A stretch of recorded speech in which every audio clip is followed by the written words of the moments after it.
Hello student, आज हम लोग डिस्कशन करने वाले हैं डिटर्मिनेंट को। डिटर्मिनेंट से भी जेई में क्वेश्चन आ रहा है और 12 का तो पार्ट है ही। तो चलिए डिटर्मिनेंट को डिस्कस करते हैं क्या होता है।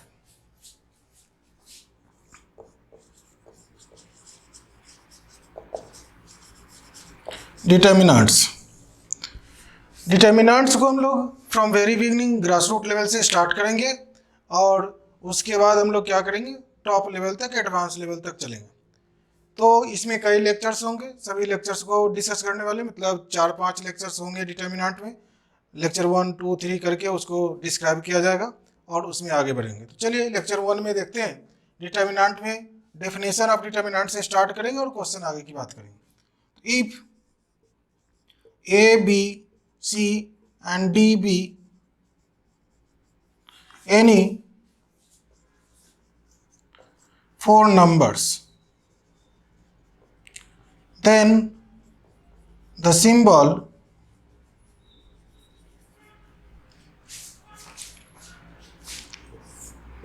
ABCD is called a determinant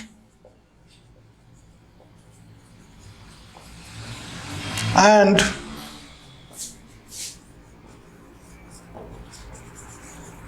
defined as AD minus BC. It is generally denoted by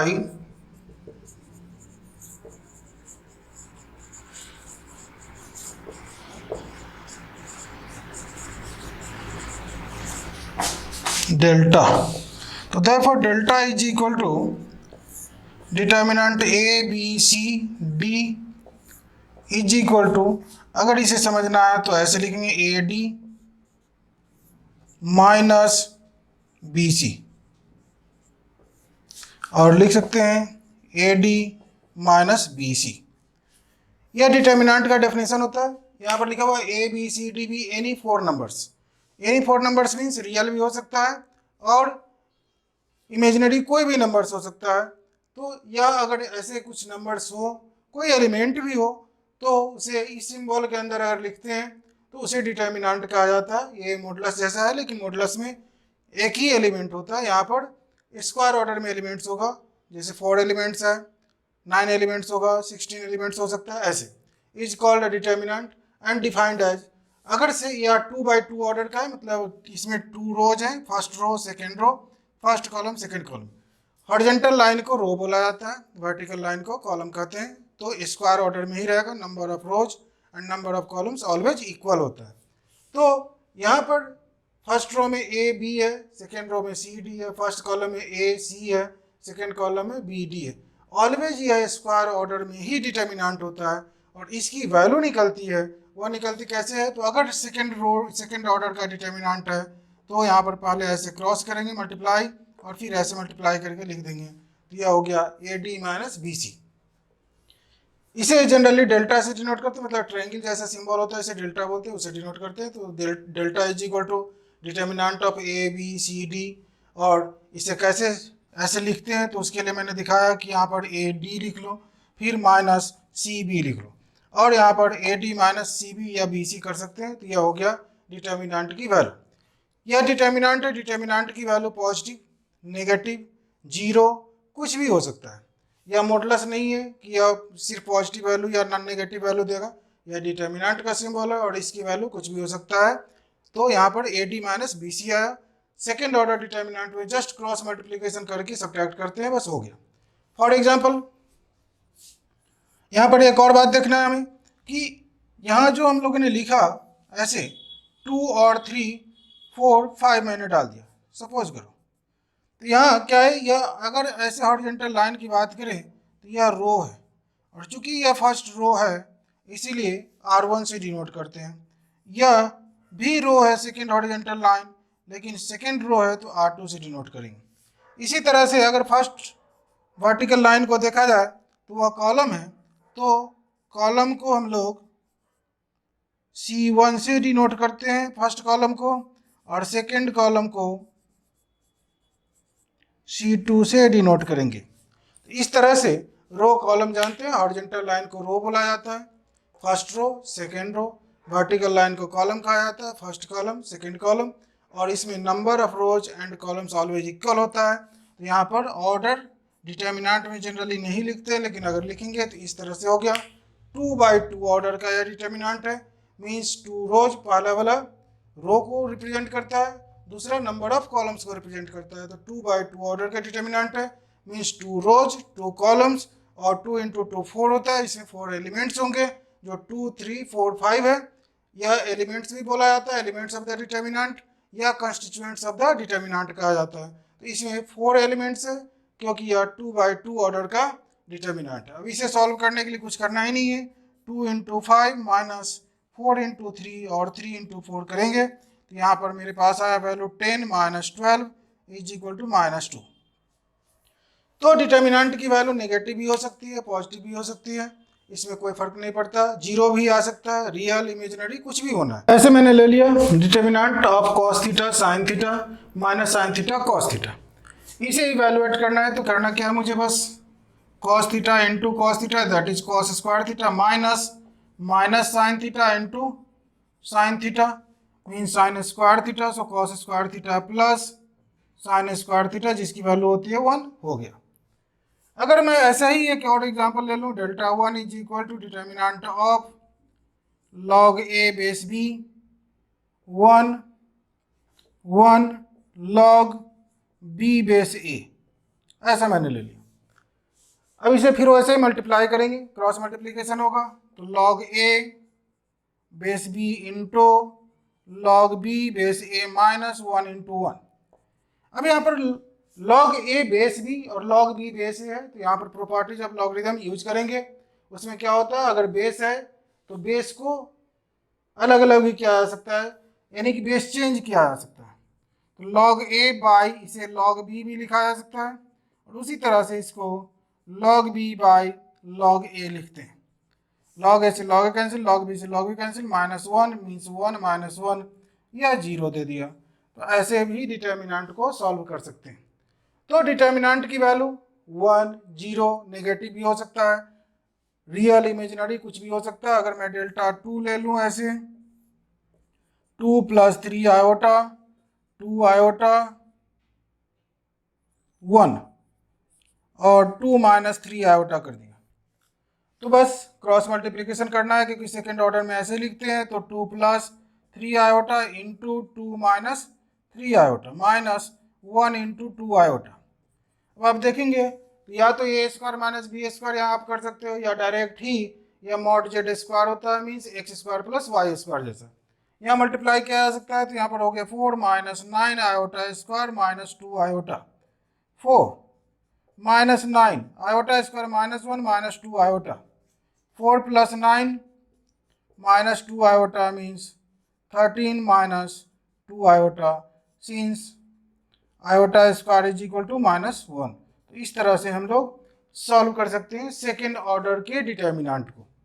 लेकिन जनरली सेकेंड ऑर्डर का डिटर्मिनेंट पूछता नहीं, हम लोग थर्ड ऑर्डर डिटर्मिनेंट देखेंगे। लेकिन यह शुरुआत थी, बेसिक कंसेप्ट क्लियर होना चाहिए। तो यह सेकेंड ऑर्डर डिटर्मिनेंट ऐसे एक्सपेंड करते हैं, सॉल्व करते हैं, इसको इवेलुएट करते हैं। अब हम लोग थर्ड ऑर्डर के डिटर्मिनेंट को देखते हैं वह कैसे सॉल्व होता है।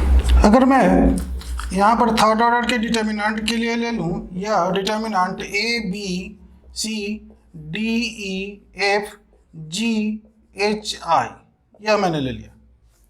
अब इसे अभी पहले वाले डिटर्मिनेंट जैसे क्रॉस करके और मल्टीप्लाई करके क्रॉस और ऐसे सब्ट्रैक्ट करेंगे तो यह गलत आंसर देगा, मतलब आंसर सही नहीं होगा इसका। तो क्या करेंगे, तो इसके लिए रूल होता है, पहले डेल्टा लिख लिया हम लोग, a b c d e f g h i। इस डिटर्मिनेंट को इवेलुएट करने के लिए एक रूल है, वह रूल यह है कि इस डिटर्मिनेंट को किसी एक रो या एक कॉलम के अलॉन्ग एक्सपैंड करते हैं। रो मीन्स जैसे फर्स्ट रो है, सेकेंड रो है, थर्ड रो है, जिसे R1 R2 R3 से रिप्रेजेंट करते हैं। फर्स्ट कॉलम है, सेकेंड कॉलम है, थर्ड कॉलम है, जिसे C1 C2 C3 से रिप्रेजेंट करते हैं। तो किसी भी एक रो या एक कॉलम के अलॉन्ग एक्सपैंड किया जाता है, और जिस रो या जिस कॉलम के अलॉन्ग एक्सपैंड करते हैं उसके एलिमेंट को डिटर्मिनेंट के बाहर मल्टीपल में लिखते हैं, और अगर ऐसे एक्सपेंशन होता है तो इस डिटर्मिनेंट की वैल्यू निकल जाती है। यहाँ पर किसी भी अपनी मर्जी होती है कि किसी भी रो या कॉलम के अलॉन्ग एक्सपेंड करो, डिटर्मिनेंट की वैल्यू सेम होगी, इसलिए कोई फर्क नहीं पड़ता कि किस रो या किस कॉलम के अलॉन्ग एक्सपेंड करते हैं। वह जब प्रॉपर्टी ऑफ डिटर्मिनेंट हम लोग पढ़ेंगे तो उसमें यह बताया जाता है कि जिस रो या कॉलम में मैक्सिमम नंबर ऑफ एलिमेंट्स 0 हो उसके अलॉन्ग एक्सपेंड करना चाहिए। वो बाद की बात है, अभी हम लोग बेसिक में यह देखें कि किसी भी रो या कॉलम के अलॉन्ग एक्सपेंड करें कोई फर्क नहीं पड़ता। तो चलिए इसे फर्स्ट रो के अलॉन्ग एक्सपेंड करते हैं और देखते हैं क्या होता है। एक्सपेंडिंग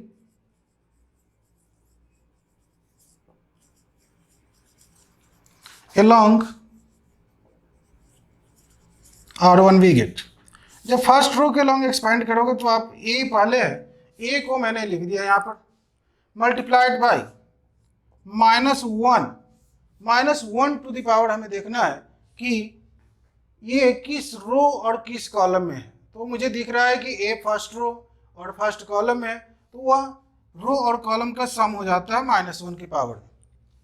तो फर्स्ट रो फर्स्ट कॉलम को हाइड कर देंगे जैसे किया और यह ढक दिया ऐसे, तो बच गया क्या, EFHI, वो मैंने यहाँ लिख दिया EFHI। फिर ए के आगे क्योंकि फर्स्ट रो के अलॉन्ग चल रहे हैं तो ए के बाद मेरा बी है, तो फिर प्लस बी होगा, फिर मल्टीप्लाइड बाई -1 और -1 की फिर पावर को देखेंगे कैसे, तो यह बी कहाँ पर है, फर्स्ट रो में है और सेकेंड कॉलम में, तो यहाँ पर लिखेंगे 1 + 2, पहले रो लिखते हैं फिर कॉलम लिखते हैं, 1 + 2 first row plus second column. अब फर्स्ट रो और सेकेंड कॉलम को ढक देंगे तो मेरे पास बचेगा क्या, DFGI, वह फिर डिटर्मिनेंट बना करके लिखेंगे DFGI। फिर अब मेरे पास क्या है, AB हो गया, अब आ गया C, तो फिर लिखते हैं +C, फिर -1 टू द पावर। फिर देखना है कि C किस रो में है, तो फर्स्ट रो, किस कॉलम में, थर्ड कॉलम, तो 1 + 3 कर दिया। फिर यहाँ पर फिर डिटर्मिनेंट फर्स्ट रो और थर्ड कॉलम को ढकने के बाद फर्स्ट रो थर्ड कॉलम ढका, ऐसे हाइड कर दिया तो क्या हो गया, DEGH, यहाँ मैंने लिख दिया DEGH हो गया। अब मेरा काम हो गया, अब तो पहले वाले डिटर्मिनेंट जो ये सेकेंड ऑर्डर का आ गया, तो फिर क्या करना है, क्रॉस मल्टीप्लाई करके सब्ट्रैक्ट कर लेना है, तो बस हो गया। अब -1 का यहाँ पावर क्या है, 2, तो A × -1², अब इसको मल्टीप्लाई करोगे तो EI - FH प्लस B × -1⁻3, फिर DI - FG और प्लस C × -1⁻4 और यहाँ हो गया DH - EG। सोचो कितना ईजी है। और इस तरह से अब जिसके पावर -1 के पावर अगर इवन है तो +1 होता है, ऑड है तो -1 होता है, वह कर सकते हैं यहाँ पर। तो यहाँ हो गया यह +1, तो A × EI - FH minus B × DI - FG और प्लस C × DH - EG। तो यह बड़े आसानी से, बड़े इजी मेथड से हम लोग ऐसे सॉल्व करके और यह आंसर लाते हैं। आंसर एग्जैक्ट, जैसे अगर सेकेंड रो या थर्ड रो के लॉन्ग या फर्स्ट कॉलम या सेकेंड कॉलम या थर्ड कॉलम के लॉन्ग एक्सपेंड करते हैं, आंसर इस तरह से ब्रैकेट में नहीं आता, लेकिन अगर इसे पूरे को एक्सपेंड कर दिया जाए तो सेम आंसर आएगा। इसीलिए किसी भी रो या कॉलम के लॉन्ग एक्सपेंड करें, डिटर्मिनेंट की वैल्यू में कोई चेंजिंग नहीं आती, वह सेम ही रहता है। यह प्रॉपर्टी है जो आगे डिस्कस करेंगे। तो अभी एक्सपेंशन ऑफ डिटर्मिनेंट हम लोगों ने देखा कि किस तरह से एक्सपेंड करना है किसी भी रो या कॉलम के लॉन्ग। थर्ड ऑर्डर के लिए बात कर रहे हैं जिसमें 3 रोज 3 कॉलम्स होगा, किसी भी रो या कॉलम के लॉन्ग एक्सपेंड कर सकते हैं। मैंने यहाँ फर्स्ट रो के लॉन्ग एक्सपेंड किया।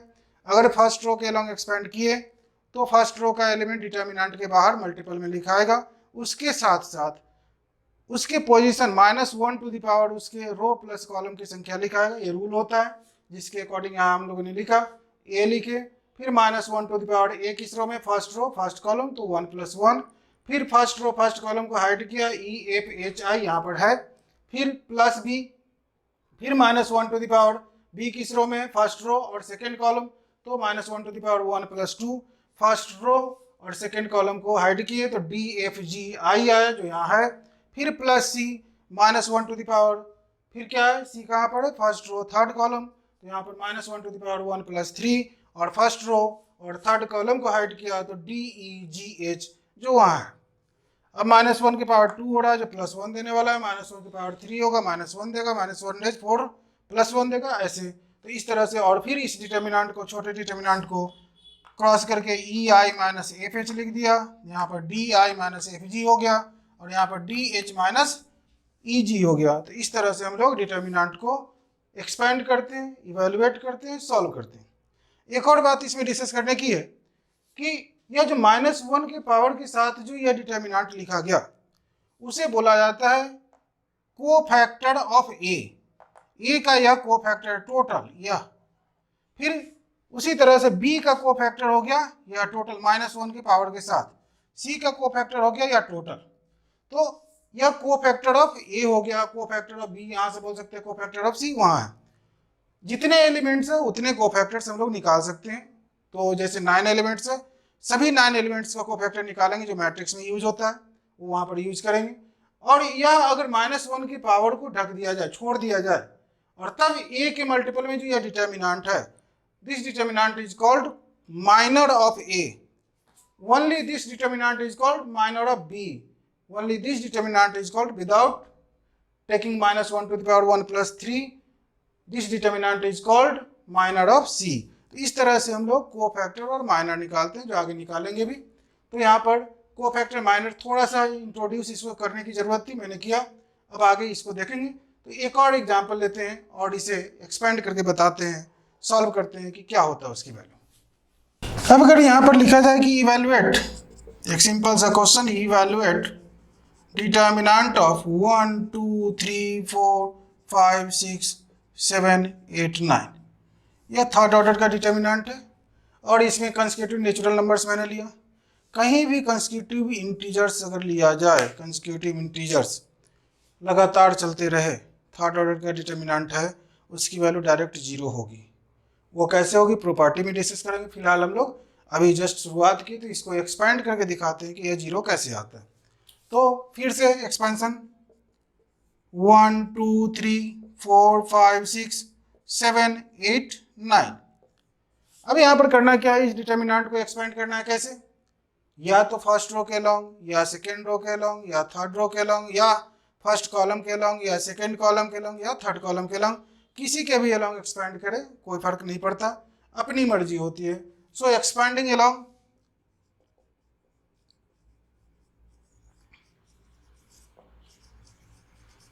अगर मैं फिर से R1 लिख दूं तो R1 के अलॉन्ग एक्सपेंड करेंगे तो देखिए क्या होता है, 1 लिखा।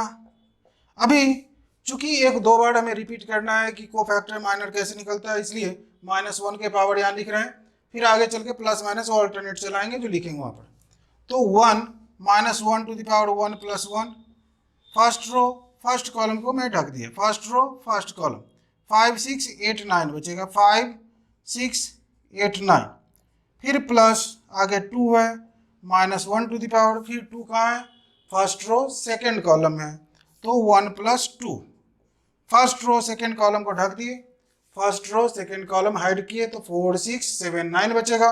यहाँ पर लिखेंगे 4 6 7 9, फिर प्लस 3 -1 टू द पावर, फिर यहाँ पर देखेंगे 3 कहाँ है, तो 3 फर्स्ट रो और थर्ड कॉलम में है, तो 1 प्लस 3 यहाँ लिखेंगे, और फिर यहाँ फर्स्ट रो थर्ड कॉलम को ढकेंगे, first row third column hide किया तो 4 5 7 8 आया, तो 4 5 7 8।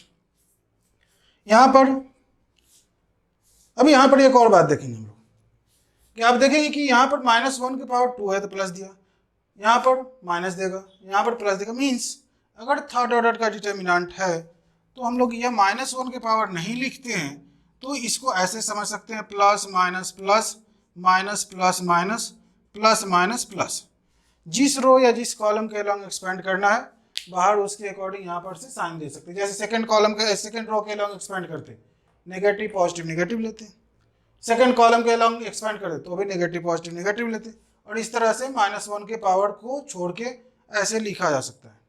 लेकिन जब को फैक्टर की बात होगी तो फिर आपको -1 की पावर लेना पड़ेगा, इसलिए ऐसे आप लिख सकते हो।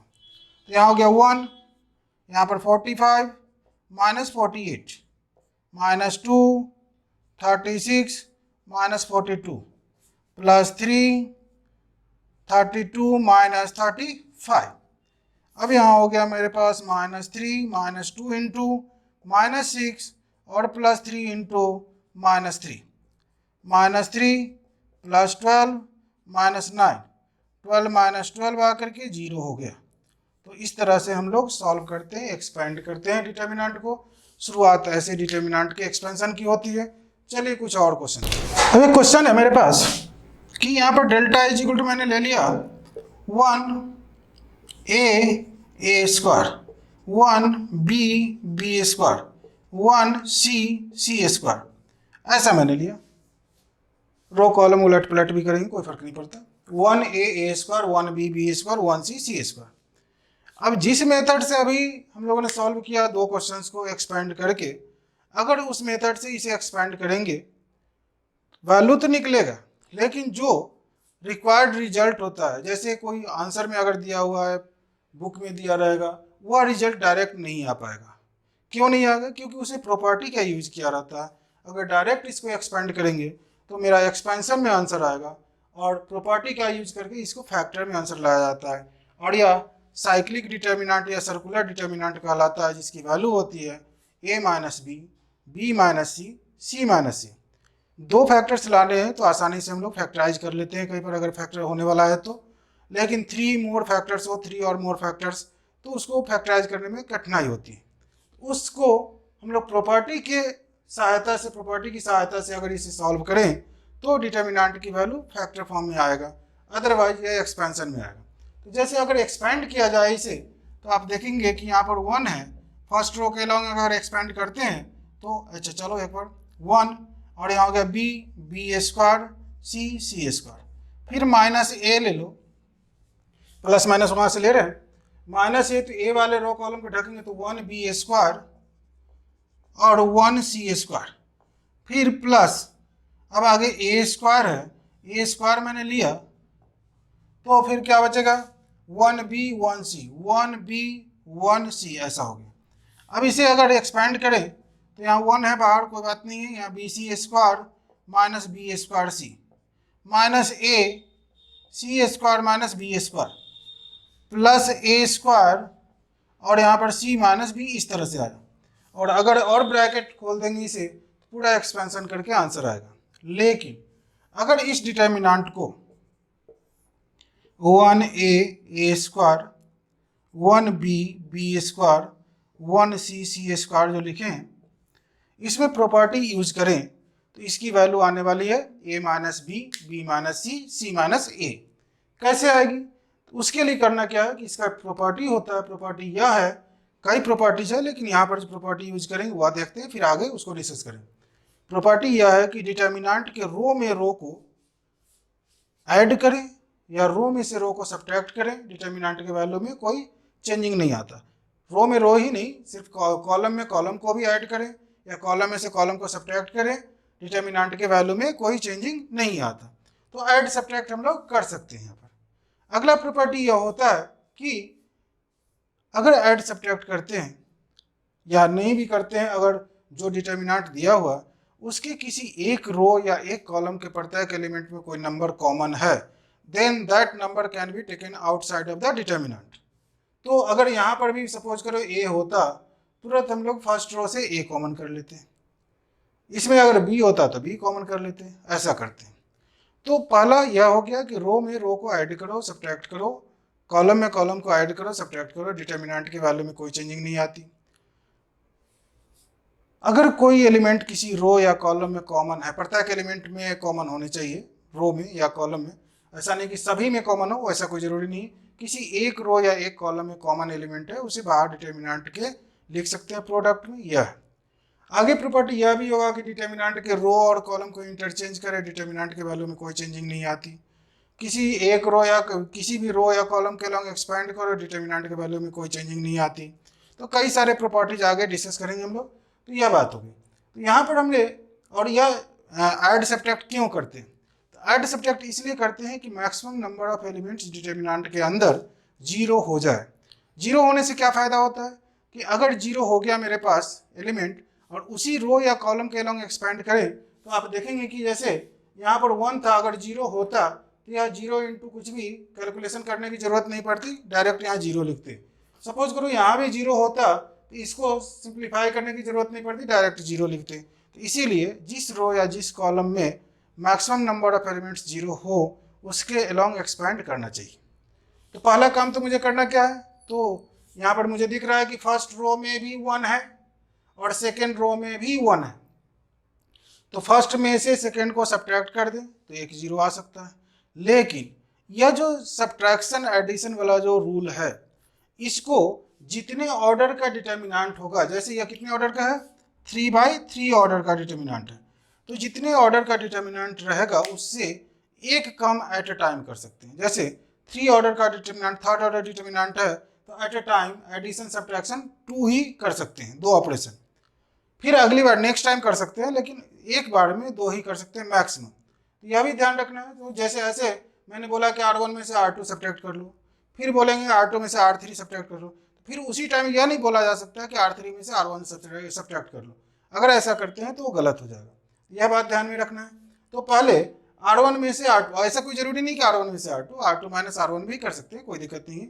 R3 माइनस R2 भी कर सकते हैं, R3 माइनस R1 भी कर सकते हैं, कोई प्रॉब्लम नहीं। तो चलिए यहाँ पर हम लोग प्रॉपर्टी का यूज करते हैं और देखते हैं कि क्या होता है।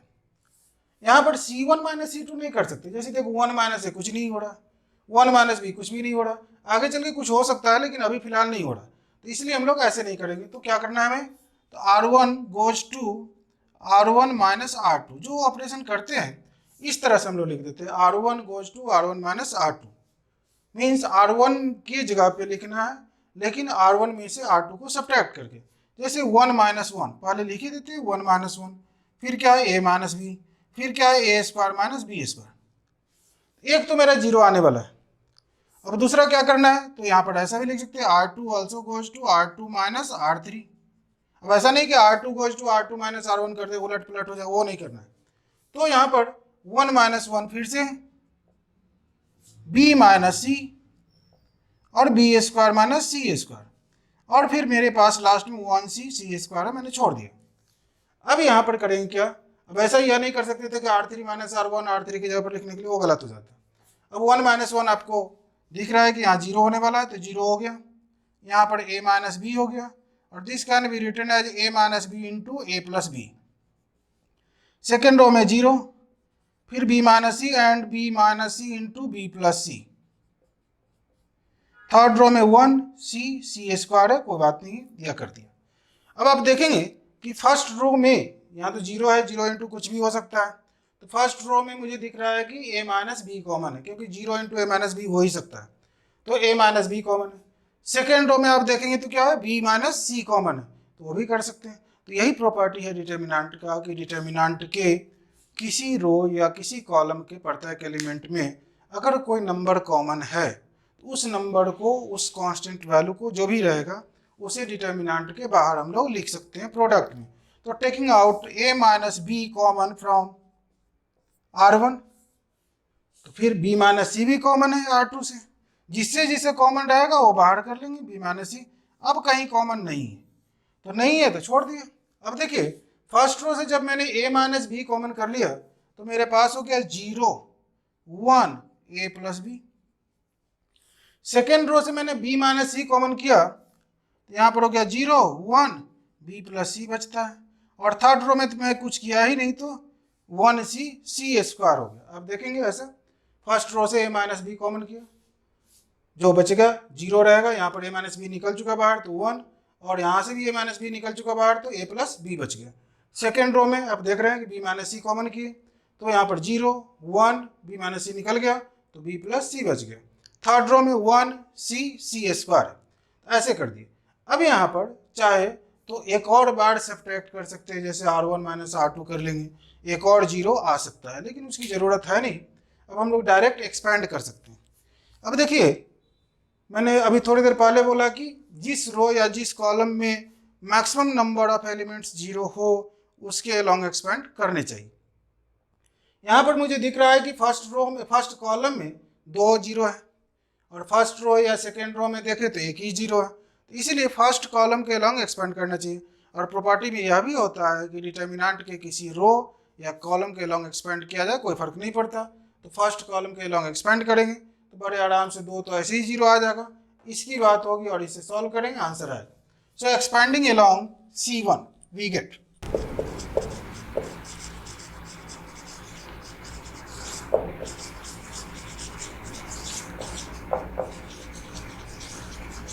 तो आप देखेंगे डेल्टा इज इक्वल टू आपके पास हो गया a माइनस बी माइनस सी तो है ही, मल्टीप्लाइड बाई 0 इंटू, चाहो तो लिख सकते हो 0 को लिखेंगे फिर उसके रो कॉलम को ढकेंगे तो वह 0 ही आएगा, तो इसलिए 0 लिख सकते हो गया -0 सेकेंड रो यहाँ इस एलिमेंट के लिए, और फिर +1 वाले रो कॉलम को तो लिखना पड़ेगा ढक के, तो यहाँ पर हो गया 1 a plus b 1 b plus c, या तो मेरे पास आ गया a minus b minus c, और यहाँ पर मल्टीप्लाई करोगे तो b plus c minus a minus b, या चाहो तो ऐसे करके अगली बार लिख सकते हो a minus b minus c, और यहाँ हो गया b plus c minus a minus b, तो यहाँ पर प्लस बी माइनस बी आप कैंसिल कर देंगे तो आपके पास आया a minus B into b minus C into c minus a, यह होता है आपका आंसर। इस तरह से प्रॉपर्टी का यूज करके हम लोग डिटर्मिनेंट को सॉल्व करते हैं और ऐसे हम लोग ला सकते हैं आंसर फैक्टर फॉर्म में, जो कि पहले जो हम लोगों ने देखा कि ये डायरेक्ट एक्सपेंड किए तो फैक्टर फॉर्म में नहीं आया था, अभी बड़े आराम से फैक्टर फॉर्म में आ गया। तो इस तरह से हम लोग सॉल्व करेंगे। चलिए एक और क्वेश्चन देखते हैं। चलिए क्वेश्चन है, यहाँ पर लिखा हुआ prove that 1 1 1 first row x y z second row x cube y cube z cube third row is equal to x minus Y Y minus Z Z minus x into x plus Y plus Z. यह भी पहले ही जैसा है, इसको भी same property वैसे ही addition subtraction वगैरह करके सॉल्व करेंगे, कॉमन करके सॉल्व करेंगे और देखते हैं इसको कैसे सॉल्व करते हैं। तो यहाँ चलिए देखते हैं, यहाँ पर 1 1 1 X Y Z X cube Y cube और जेड क्यूब, मुझे दिख रहा है कि अगर फर्स्ट कॉलम में से सेकंड को सब्ट्रैक्ट करें तो यहाँ 0 हो सकता है, सेकंड में से थर्ड को सब्ट्रैक्ट करें तो 0 हो सकता है। तो वही काम करना है मुझे यहाँ पर कि C1 goes to C1 minus C2, C2 goes to C2 minus C3। यहाँ पर R1 माइनस R2 नहीं करेंगे, वो देखना है मुझे कि किधर से सब्ट्रैक्ट करना है, ऐसा नहीं कि कहीं भी शुरू कर दे R1 minus R2 R2 minus R3, वो नहीं। अब यहाँ 1 माइनस 1 0, यहाँ पर x माइनस वाई और X cube minus Y cube, फिर 1 minus 1 0 y minus Z Y cube minus Z cube, और फिर 1 जेड क्यू, यह हो गया। अब फिर थोड़ा सा फैक्टराइज कर लें तो रिजल्ट कुछ और अच्छा हो सकता है। तो 0 x माइनस वाई, और यहाँ ए क्यू माइनस बी की फॉर्मूला होता है a minus B into A square plus A B plus B square, उसका यूज करेंगे तो x minus Y into X square plus x Y plus Y square, ऐसा लिख लेते हैं। सिमिलरली वैसे ही सेकेंड कॉलम के लिए भी y माइनस जेड हो गया और यहाँ हो गया y minus Z into Y square plus Y Z plus Z square. Third column में कुछ करना ही नहीं है, 1 जेड क्यूब जैसे है वैसे लिख देना है। अब यहाँ पर आप देखेंगे कि फर्स्ट कॉलम में x माइनस वाई कॉमन है, क्योंकि 0 इंटू एक्स माइनस वाई तो लिख ही सकते हैं। सेकेंड कॉलम में से y माइनस जेड कॉमन कर सकते हैं, तो वो कर लेते हैं। तो taking out x minus Y common from C1 and y minus Z common from C2, जैसे ही फर्स्ट कॉलम से x माइनस वाई कॉमन किया तो मेरे पास बच गया 0 1, और यहाँ पर हो गया x square plus x Y plus Y square. 0 1 x minus y निकल चुका है तो x square plus x Y plus Y square. Similarly second column से अगर y माइनस जेड कॉमन करें तो 0 1 y square plus Y Z plus Z square, क्योंकि y minus z बाहर निकल गया। तो यहाँ पर हो गया 0 1 y square plus Y Z plus Z square, and third में वैसे ही एज इट इज, तो 1 जेड क्यूब, ऐसा हो। अब देखेंगे, अब यहाँ पर 0 2 0 तो है ही, चाहे तो एक और 0 आ ही सकता है, C1 में से C2 को सब्ट्रैक्ट करें, और कुछ और बात हो सकता है कि शायद फैक्टर एक और आ जाए, इसलिए हम लोग C1 में से C2 को सब्ट्रैक्ट कर लेते हैं।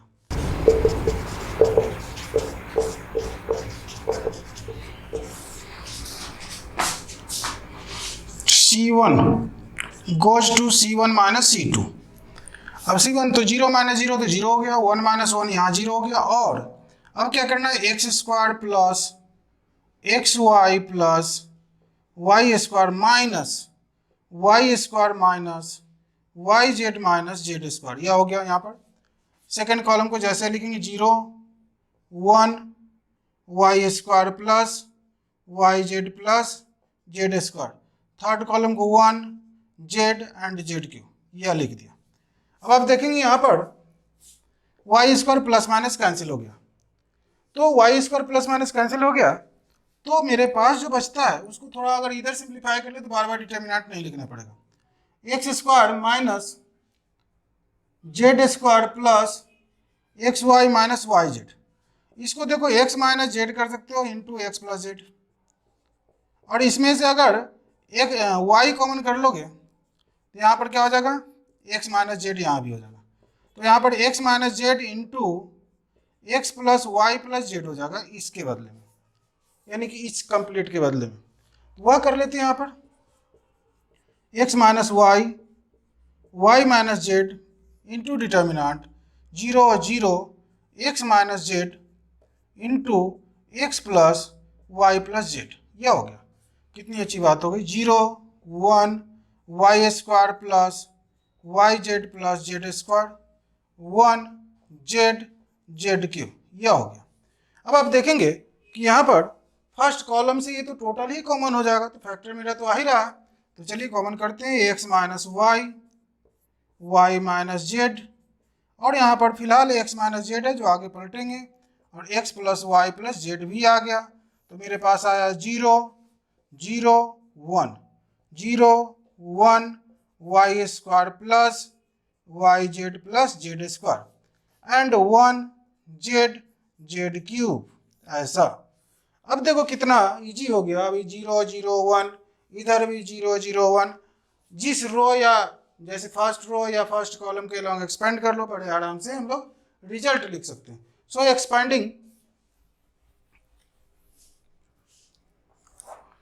एक्सपेंडिंग अलोंग R1 ही कर लेते हैं, तो x minus Y Y minus z x minus Z into x plus Y plus z multiplied by 0 minus 0 plus 1, 1 वाले दो कॉलम को ढकोगे तो बचेगा क्या,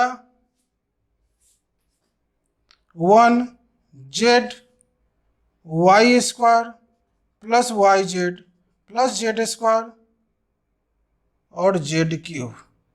ऐसा क्यों हो रहा है, 0 x square minus 3 x minus Z into x plus z, और मैंने वाई यहाँ से कॉमन किया तो एक्स माइनस जेड कॉमन कर लिया, ठीक है, यह तो सही है। चलिए, तो इस रो के लॉन्ग अगर थर्ड कॉलम के लॉन्ग अगर मैं इसको थोड़ा सा ऐसे कर लेते हैं, थर्ड कॉलम के लॉन्ग एक्सपेंड कर दूँ या फर्स्ट, चलो कोई बात नहीं, तो यहाँ पर हो जाएगा तो 0 0 0 1 और 1 जेड, ओके, यह हो गया। जैसे मैंने यहाँ पर 0 माइनस 0 प्लस 1 किया तो 1 वाले रो और कॉलम को ढकेंगे तो 0 1 1 जेड आ गया, और मेरे पास आएगा या तो 0 और ये -1 दे देगा, means x minus Y Y minus z x minus Z into x plus Y plus z into 0 -1 हो गया। यह -1 अगर यहाँ लिख दोगे मल्टीप्लाई कर दोगे तो x minus Y Y minus Z Z minus x into x plus Y plus z, ऐसे आगे अगर प्रूव करना था तो ये प्रूव हो गया। तो इस तरीके से हम लोग ऐसे डिटर्मिनेंट को एक्सपेंड करते हैं, डिटर्मिनेंट के क्वेश्चन को सॉल्व करते हैं with the help of some properties. लेकिन अभी हम लोगों ने प्रॉपर्टी डिस्कस नहीं किया, तो अगले लेक्चर में हम लोग प्रॉपर्टी ही डिस्कस करेंगे। और प्रॉपर्टी बेस्ड क्वेश्चन सॉल्व करेंगे। और जो अब ये लेक्चर स्टार्ट हुआ, क्लास स्टार्ट हुआ, वह from very beginning grass root level से स्टार्ट करते हुए आगे बढ़ेंगे और एडवांस लेवल तक लेक्चर बाय लेक्चर बढ़ते जाएंगे और उसको सॉल्व करेंगे। मीन्स थियोरेटिकल पार्ट को लेते हुए चलना है और ऐसे ही आगे बढ़ेंगे। तो चलिए आज के लिए इतना ही। अगले लेक्चर में हम लोग और डिटर्मिनेंट के क्वेश्चन को सॉल्व करने वाले हैं। तो आगे मिलते हैं अगले लेक्चर में। अगर वीडियो अच्छा लगे, लेक्चर अच्छा लगे तो लाइक, सब्सक्राइब एंड शेयर करेंगे। Thank you.